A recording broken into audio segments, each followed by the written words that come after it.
गांव के बाहर पीपल के पेड़ के नीचे लगी शहीदों की पुरानी पट्टिका आज भी खामोश खड़ी थी, जैसे हर गुजरते इंसान से कुछ कहना चाहती हो। उसी पट्टिका के सामने माया ताई रोज दिया जलाती थी। किसी को नहीं पता था कि उस दिए की लौ में सिर्फ देशभक्ति नहीं, बल्कि एक माँ का अधूरा दर्द और एक सास का छुपा हुआ डर जलता था। माया ताई के बेटे तेज ने सेना की वर्दी पहनते वक्त कहा था, अगर मैं लौट न सकूं, तो मेरी पहचान मेरे देश से होगी। तब माया ताई मुस्कुराई थी, लेकिन उस मुस्कान के पीछे जो कांपती रेखा थी, उसे सिर्फ वही जानती थी। दिया जब इस घर में बहू बनकर आई थी, तब वह सिर्फ तेज की पत्नी नहीं थी, बल्कि सपनों से भरी एक साधारण लड़की थी। उसे सेना की वर्दी से डर नहीं लगता था, बल्कि गर्व होता था। तेज की आंखों में जो आग थी, वही आग दिया के भीतर भी जलती थी, देश के लिए, परिवार के लिए, रिश्तों के लिए।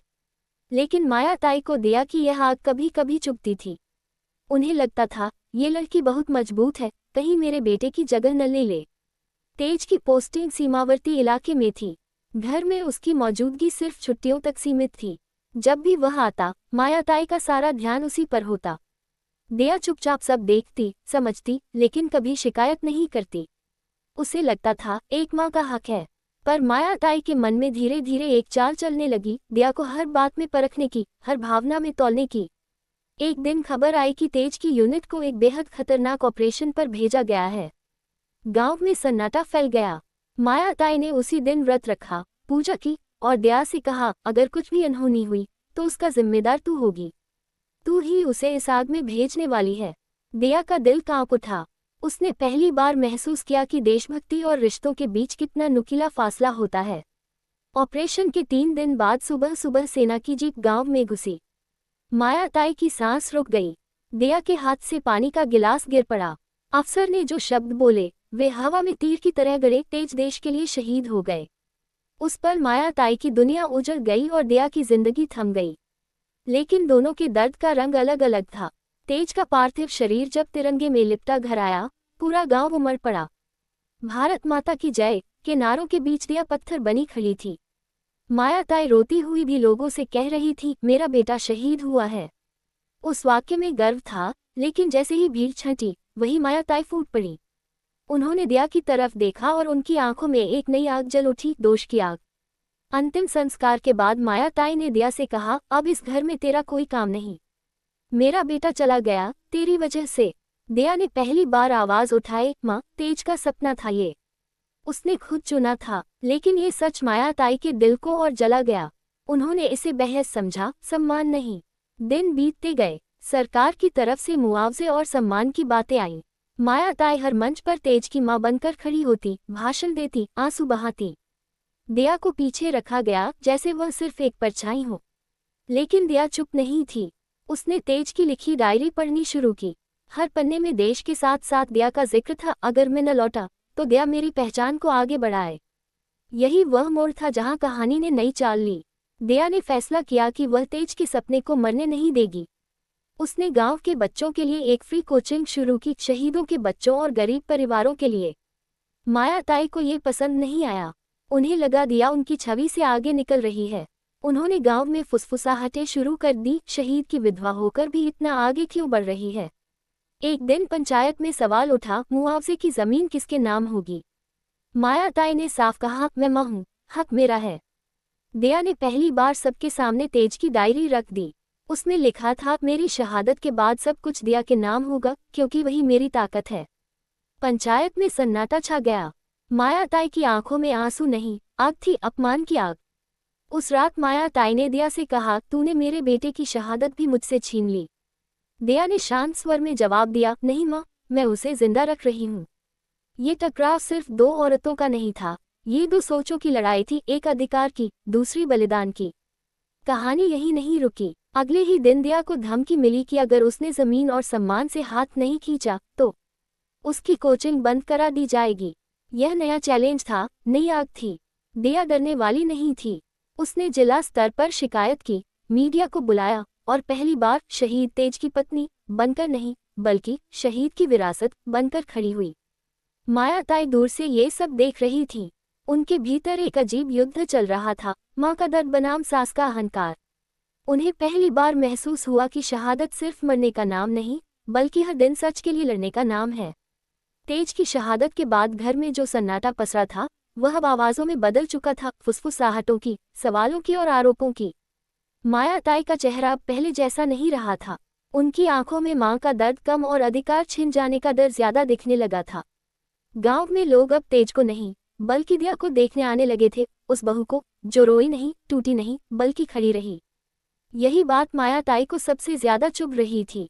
दिया की कोचिंग धीरे धीरे पूरे इलाके में मशहूर होने लगी।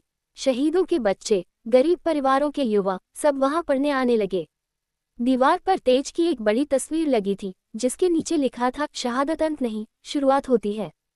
हर दिन दिया उस तस्वीर के सामने खड़ी होकर खुद से वादा करती, मैं तुम्हें मरने नहीं दूंगी तेज। लेकिन उसी घर में माया ताई रोज उस तस्वीर से नजरें चुराने लगी थी।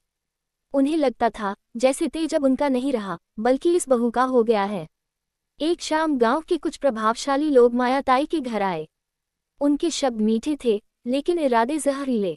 उन्होंने कहा कि अगर दिया को ज्यादा आगे बढ़ने दिया गया तो वह शहीद की मां को ही पीछे छोड़ देगी।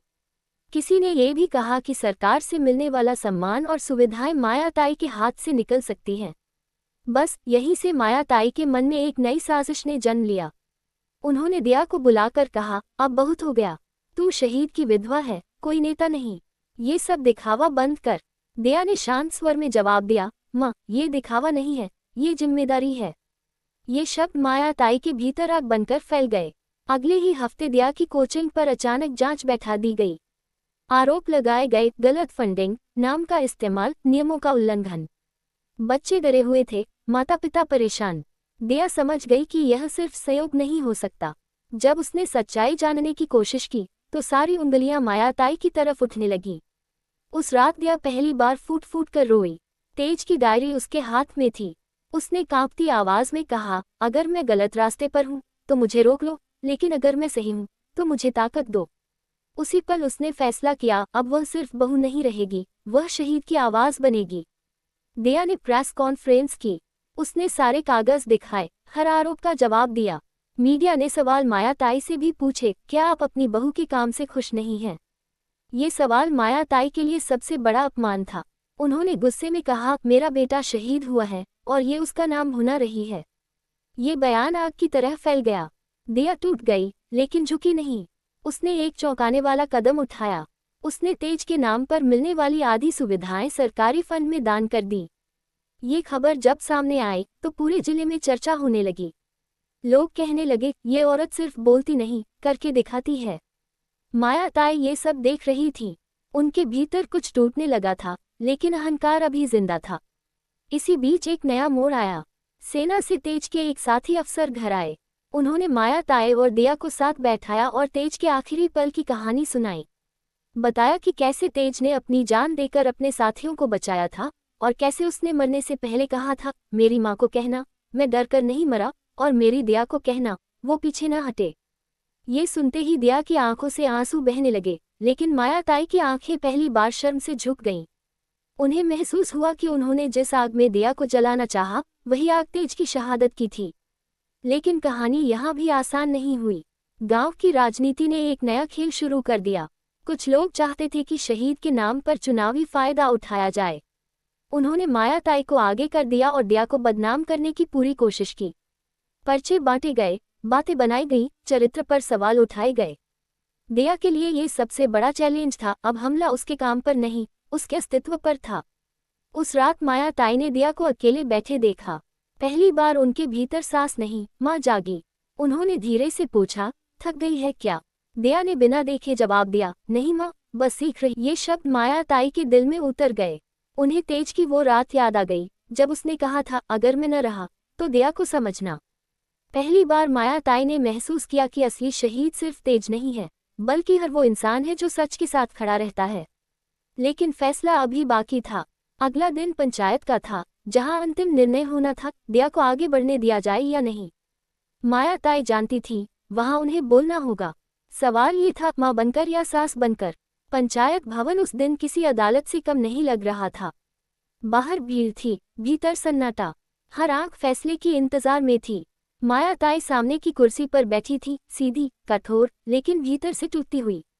दिया पीछे की पंक्ति में थी, सिर झुका हुआ, लेकिन रीढ़ सीधी। ये सिर्फ जमीन, सम्मान या अधिकार का फैसला नहीं था, ये तय होना था कि शहादत किसकी होती है, मरने वाले की या जीने वाले की। पंचायत प्रमुख ने माया ताई से पूछा, आप कुछ कहना चाहेंगी? पूरा हॉल माया ताई की तरफ देखने लगा। उन्हें लगा जैसे तेज सामने खड़ा है, वर्दी में, मुस्कुराता हुआ। उसी पल उनके कानों में गूंजा, माँ, डरना मत, सही का साथ देना। माया ताई खड़ी हुई, उनकी आवाज पहले कांपी, फिर स्थिर हो गई। उन्होंने कहा, मैं एक शहीद की माँ हूँ, और शायद इसी गर्व ने मुझे अंधा कर दिया। ये सुनते ही हॉल में हलचल हुई। दिया ने चौंक कर ऊपर देखा। माया ताई ने आगे कहा, मैंने समझा कि शहादत पर सिर्फ मेरा हक है, लेकिन आज समझ में आया कि शहादत उन लोगों की भी होती है जो हर दिन उसे जिंदा रखते हैं। ये कहते हुए उन्होंने दिया की तरफ देखा। पहली बार उनकी आंखों में दोष नहीं, स्वीकार था। मेरी बहू दिया ने मेरे बेटे का नाम नहीं भुनाया, उसने उसे जिया है। अगर आज तेज जिंदा होता तो उसी पर गर्व करता। पूरा पंचायत भवन सन रह गया। जिन लोगों ने साजिश रची थी उनके चेहरे उतर गए। पंचायत का फैसला दिया के पक्ष में गया। कोचिंग जारी रहेगी, जमीन उसी ट्रस्ट के नाम होगी जो शहीदों के बच्चों के लिए बना है। लेकिन असली लड़ाई अभी बाकी थी। उस रात माया ताई और दिया आमने सामने बैठी थी। बीच में तेज की तस्वीर रखी थी। माया ताई ने कांपते हाथों से दिया के सिर पर हाथ रखा और कहा, मुझे माफ कर दे, मैंने तुझे दुश्मन समझ लिया, जबकि तू मेरी ताकत थी। दिया फूट फूट कर रो पड़ी। उसने पहली बार सास को माँ कहकर पुकारा। उस एक शब्द में सालों का दर्द पिघल गया। कुछ दिन बाद गांव में चुनाव की घोषणा हुई। वही लोग जो पहले दिया को बदनाम कर रहे थे, अब माया ताई को आगे कर रहे थे। लेकिन इस बार माया ताई ने साफ मना कर दिया। उन्होंने सबके सामने कहा, मेरे बेटे की शहादत किसी कुर्सी के लिए नहीं थी। ये सुनकर भीड़ में पहली बार सच्चा सम्मान दिखा। दिया की कोचिंग अब एक बड़ा केंद्र बन चुकी थी। वहां सेना की तैयारी होती थी, आत्मसम्मान की पढ़ाई होती थी। दीवार पर तेज की तस्वीर के साथ अब एक वाक्य और जुड़ गया, शहीद वो नहीं जो मर जाए, शहीद वो है जो डर से ऊपर उठ जाए। एक दिन खबर आई कि दिया को राष्ट्रीय स्तर पर सम्मान के लिए बुलाया जा रहा है। मंच पर खड़े होकर दिया ने सिर्फ एक बात कही, मैं कोई नायिका नहीं हूँ, मैं सिर्फ एक शहीद की पत्नी हूँ जिसने सीखा कि शहादत रोने का कारण नहीं, जिम्मेदारी होती है। भीड़ तालियों से गूंज उठी। कैमरे माया ताई पर गए। उनकी आंखों से आंसू बह रहे थे, लेकिन इस बार वे आंसू गर्व के थे। समय बीतता गया। एक सुबह माया ताई शहीदों की पट्टिका के सामने दिया जला रही थी। दिया उनके पास खड़ी थी। हवा में हल्की ठंडक थी। माया ताई ने कहा, तेज गया नहीं है, वो हर उस बच्चे में है जो वर्दी पहनने का सपना देखता है। दिया ने मुस्कुराकर कहा, और हर उस माँ में जो सच का साथ देती है। कहानी का अंत वहीं हुआ जहां से शुरू हुई थी, शहीदों की पट्टिका के सामने। फर्क बस इतना था कि अब वहां सिर्फ एक दिया नहीं जल रहा था, बल्कि सैकड़ों दिलों में आग थी, सच की, साहस की और बलिदान की। क्योंकि शहादत मरने का नाम नहीं, शहादत सही के साथ खड़े रहने का नाम है।